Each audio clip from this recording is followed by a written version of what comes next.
Halo teman, jumpa lagi dengan saya, Amir. Di sini saya akan mencoba untuk menceritakan secara singkat bagian 5-9 karya sastra novel dari François Rabelais yang berjudul Gargantua. Rabelais adalah salah satu penulis humanis terbesar Renaissance yang tidak ragu-ragu untuk mengkritik masyarakat melalui parodi dan satir. Dan siapakah Gargantua? Gargantua adalah karakter raksasa sastra Prancis abad ke-16 yang diciptakan oleh François Rabelais. Rabelais menulis buku ini dengan mencampur khayalan dan kenyataan. Selain semangat satirnya, Rabelais mengekspresikan filosofi secara bebas menggunakan satir dan parodi, meskipun ada sensor dan peran agama pada masa François le Premier. Ditulis dalam prosa dan bahasa Prancis kuno, novel ini kurang cocok untuk para pembaca yang ingin mencari hiburan. Baiklah, yuk langsung saja ke ceritanya. Menceritakan tentang kenapa nama Gargantua diberikan kepadanya. Pertama, karena semenjak ia lahir, ia selalu minta minum tanpa henti-henti sampai sang ayah, Grand Gousier, mengeluarkan kata-kata pertamanya, yaitu Que Grand-Tua et souple le Gousier. Karena Que Grand-Tua terdengar seperti Gargantua, lalu jadilah namanya. 17.913 sapi disediakan untuk memenuhi kebutuhan minum susunya. Terkadang mereka juga memberikan lepio demi menenangkan Gargantua.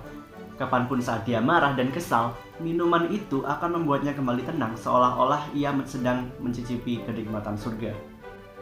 Lalu saat ia beranjak umur 3-5 tahun, ia menunjukkan perilaku yang sangat tidak normal, seperti makan makanan anjing dan lain-lain.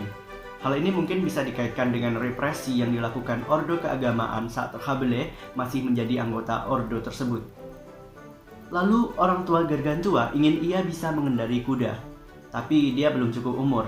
Alhasil orang tuanya punya cara dengan membuatkan kuda-kudaan dari kayu, dan Gargantua pun dibuat percaya bahwa kuda-kudaan kayu tersebut adalah kuda asli. Gargantua menempatkan kuda-kuda kayu tersebut di dalam kamarnya, dan pada suatu hari ada pesta di rumah Grand Gousier. Tamu-tamu itu mencari tempat parkir kuda-kuda mereka, dan kebetulan mereka bertanya kepada Gargantua. Lalu mereka diajak masuk ke dalam kamarnya. Para tamu tertawa karena mereka sadar bahwa mereka telah dibohongi oleh anak kecil. Doktrin orang tua tersebut sangat berhasil dalam membuat ia percaya bahwa itu kuda asli. Di sini bisa ditafsirkan bahwa itu berhubungan dengan organisasi keagamaan pada masa itu yang mampu mendoktrin para anggotanya. Dalam bagian selanjutnya menceritakan Gargantua selepas ayahnya pulang dari kekalahan pertempuran di Kanari. Ia ditanya oleh ayahnya apakah ia menjadi anak yang bersih ketika ayahnya tidak di sana, dan ia kemudian menjawab bahwa ia adalah anak yang paling bersih di seluruh negeri.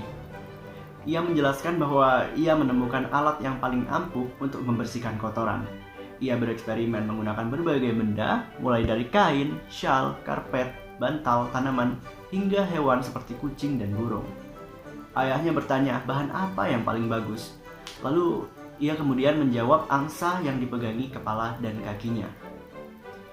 Kotoran adalah metafora dari dosa, sedangkan angsa adalah metafora dari biarawan yang bertanggung jawab untuk membersihkan masyarakat dari dosa.